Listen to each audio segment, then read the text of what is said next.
Working President ke Meghalaya Pradesh Congress Committee ubah pencengan NCM hari jing keren bat ki katto kat ne kilat pathai kubor mentaka sengi ulong badon ki MDC bat MLA barim ke Congress ki bela mino na ke parti Congress Henry mentai kilat terang bat kwa ban wan pai biang syaka parti Congress ubah PNCM ulong bakalong ke basisya ya ke jingkwa wan pai biang syaka sem Congress jong ki MLA MDC ki bela pet Henry ulong bakashudon ke jing bena wur wer Henry kamsiam don pat kanu ke jing kenjo ke tin ke telit ne ke kot jing tho syaka parti Henry nakaliang ke parti Congress kan up ban kemi lenti ya kata ke jingwan pai biang namar ke jingkang ke pli yaki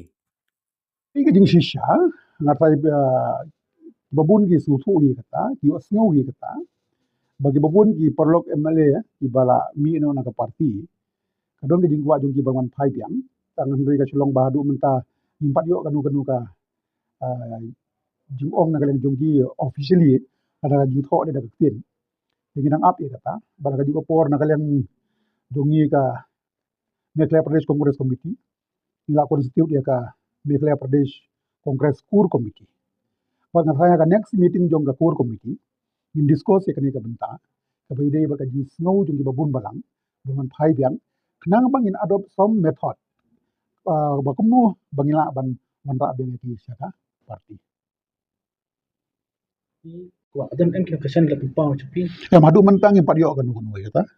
tak daw yung ba ka next core committee meeting in discuss in ki bro koy dan ngin sa ya katum ka blueprint jong ka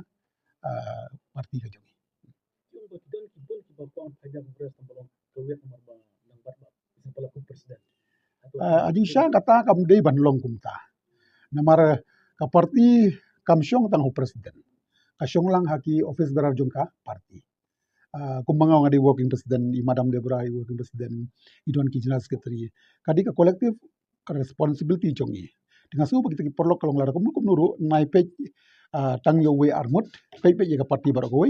kam tam ya ka norim jong ka parti, wan na thai la dang yawan teng lagi wan bat ngiting ya. Yin sislok lang gina kanu ka babatam ban ya syakmat.